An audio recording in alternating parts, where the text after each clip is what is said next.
You know that feeling, right? That sinking pit in your stomach when your computer just slows to a crawl, pop-ups start appearing everywhere, and you just know you clicked on something you shouldn't have.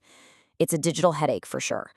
But what if a computer virus was more than just an annoyance? What if it could see you, follow you, and eventually step right out from behind the screen? So that begs the question, what is the absolute worst a piece of malicious code can do? And I'm not talking about stealing your credit card number or wiping your hard drive. No, some stories suggest something way more terrifying, a digital threat that decides to pay you a visit in the real world. Okay, let's dive right in with our first case. It all starts, as these things so often do, with something that seems totally harmless, maybe even promising, an unexpected email that just shows up in a teenager's school inbox. So this email looks a little sketchy, but hey, it claims to be a job offer for a summer internship. Who wouldn't be curious? The teenager clicks a link that's supposed to go to the company's website. A blank page opens up. It never loads. He refreshes it a few times, gives up, deletes the email, and just forgets about it. It was just a simple, forgotten click, or so he thought. That forgotten click, though? Yeah, it did something. The very next day, his laptop is painfully slow. Then, these aggressive pop-ups, just shouting error, hijack his entire screen, locking his mouse. He does a forced restart, runs an antivirus scan, and it seems to fix it. He probably thinks he's in the clear. But a few days later, a new email arrives. The subject line, "Open this now." He ignores it. Big mistake. A new pop-up appears on his screen, and this one says, "You didn't open your email." The virus isn't just on his computer anymore, it's actively watching him. Feeling pretty threatened at this point, he finally gives in. He opens the email and downloads the attached file. And what he finds is just horrifying. It's a folder, and it's full of videos recorded through his own webcam. Videos of him just sitting there, using his laptop, totally unaware that he was being filmed. But it gets so much worse. Alongside those videos is a simple text file. He opens it, and it contains just one thing: his home address. Then, he finds one last video file. It's shaky, clearly filmed from inside a moving car. And as this car drives right past his house, you can hear a man's chilling laughter over the sound of the wind. The watcher isn't just behind the screen anymore. They know where he lives, and they're outside.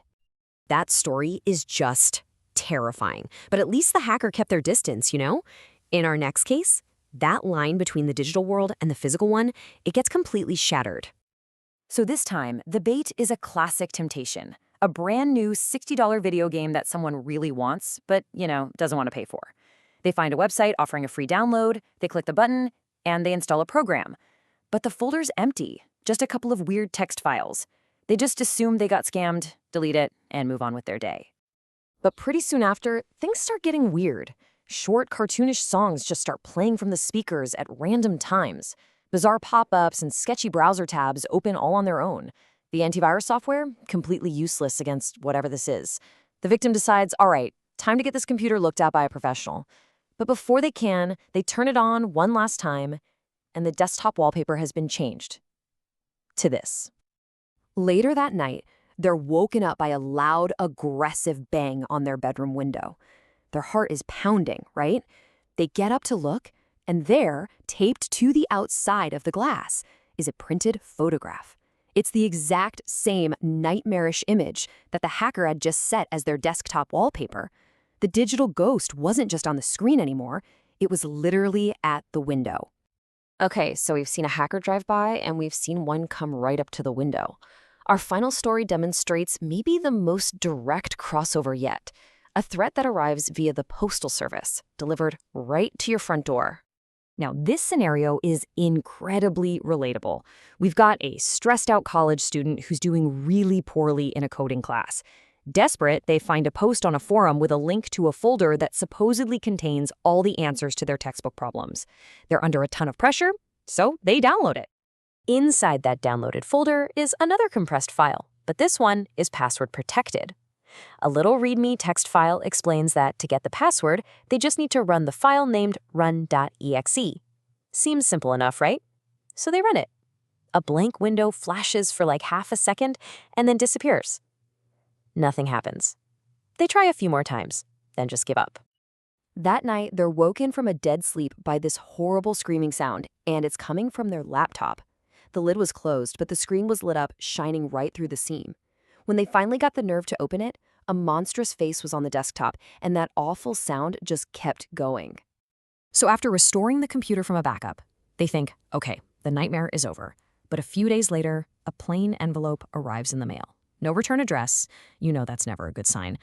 Inside is a large printed photograph of that same monstrous, screaming face from the laptop screen. The digital horror had been printed out, packaged up, and delivered. So you've got 3 different stories, 3 different victims, but when you look at them together, one deeply disturbing pattern starts to emerge. This isn't just about viruses anymore. This is about a fundamental violation where the safety we feel behind our screens is completely breached. I mean, there's a clear blueprint for this kind of terror. It always starts with a simple temptation, the bait, a job offer, a free game, an academic cheat sheet. This then leads to a very targeted digital threat like surveillance or a hijacked desktop. But the final crucial step is always the physical crossing. A van drives by, a picture appears on a window, a letter arrives in the mail. The digital becomes real. And there's one last detail from that third story that I just can't shake. On the back of the printed picture of the screaming face that arrived in the mail, the hacker had written a single word: run. All of a sudden, the name of that file, run.exe, wasn't an instruction for the computer. It was a command, a threat. These stories, they really force us to reconsider our relationship with the devices we use every single day. They remind us that on the other side of that dark screen, there might just be someone looking back. So the question I'll leave you with is this. The next time you close your laptop or turn off your phone, are you absolutely sure you're alone?